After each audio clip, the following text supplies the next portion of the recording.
තෙරුවන් සරණයි සියලුම දෙනාට. පින්වත්නි, මේ සවැත් නුවර එක කාලෙක මේ මිනිස්සු පිරිසක් ජීවත් වුණා. මෙයාලා තුරුණුවන් කෙරෙහි කිසිම ශ්‍රද්ධාවක් ගෞරවයක් නැතිව තමයි ජීවත් වුනේ.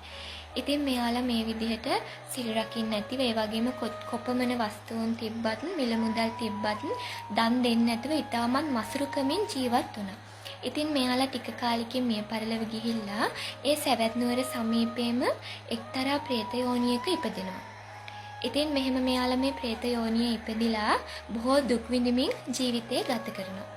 එක කාලයක අපේ මුගලන් මහරහතන් වහන්සේ ඒ අසලින් යනකොට මේ പ്രേත පිරිසව දකිනවා.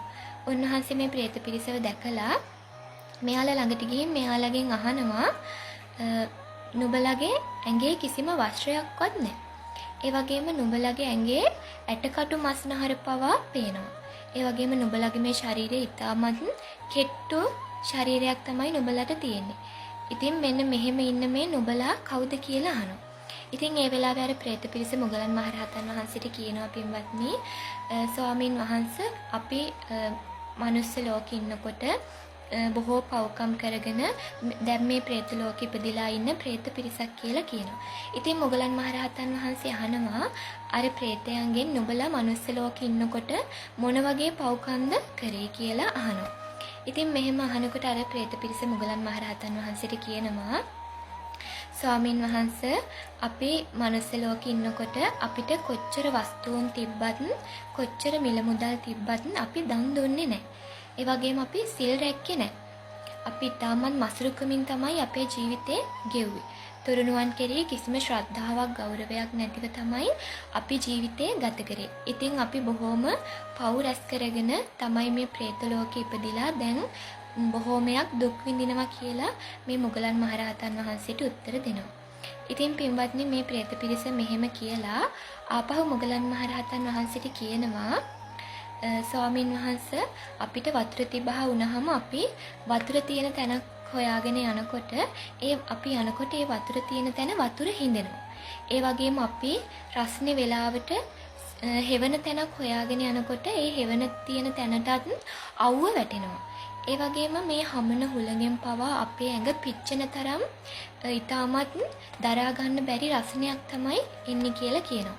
ඒ වගේම අපි ගව් ගණන් බඩගින්නේ මේ ආහාර හොයාගෙන ගියත් අපිට ආහාරයක් ලැබෙන්නේ නැහැ. ඉතින් සමහරක් പ്രേතයෝ කලන්තේ දාලා ඒ තැන්වලම කලන්තේ දාලා වැටෙනවා.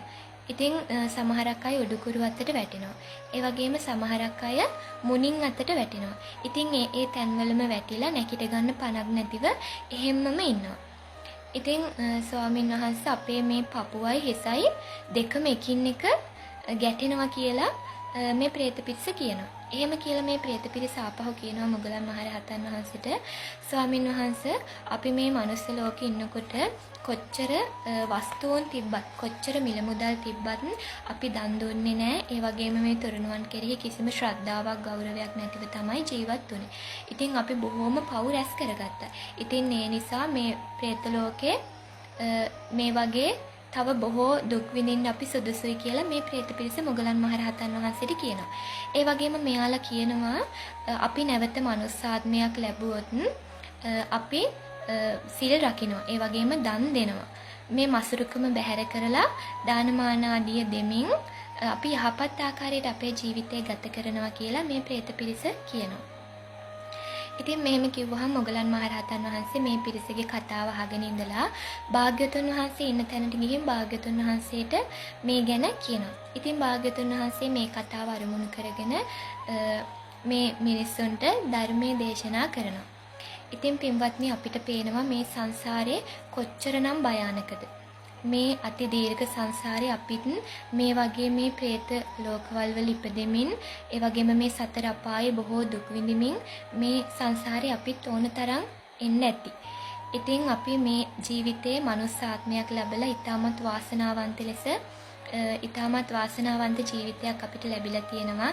ඉතින් මේ ලැබුණු ජීවිතෙන් අපි උපරිම ඵල ප්‍රයෝජන ගන්න ඕන. ඉතින් අපි අපේ අතින් අතීතයේ ඕන තරම් සිතින් කයින් වචනයෙන් වැරදි වෙන්නේ නැති දැනුවත්ව හෝ නොදැනුවත්ව. ඉතින් නමුත් අපිට පුළුවන් මෙහි මොහොතේ ඉඳන් ඊටමත් යහපත් ආකාරයට මේ සිතින් කයින් වචනයෙන් කුසල් සිදු කරමින් ජීවත් වෙන්න. ඉතින් අපි අප්‍රමාදීව කටයුතු කරන්න ඕන මේ ගෝර කටුක භයානක සංසාරයෙන් නිදහස් වෙන්න. ඉතින් අපි හැමදෙනාම අප්‍රමාදීව මේ සංසාර දුකෙන් නිදහස් වෙන්න කටයුතු කරමු. අපි දවසක අරගෙන යන්නේ මේ ලෝකයේ කොච්චර දේවල් තිබ්බත් අපි දවසක අරගෙන යන්නේ මොන සැප සම්පත් තිබ්බත් කරපු හොඳයි නරකයි තමයි.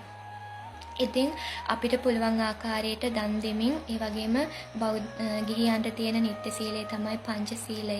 මේ පන්සිල් ටික රැකගනිමින් මේ සීලයන් ආරක්ෂා කරගනිමින් තමන්ගේ ජීවිතය යහපත් ආකාරයට ගත කරන්න.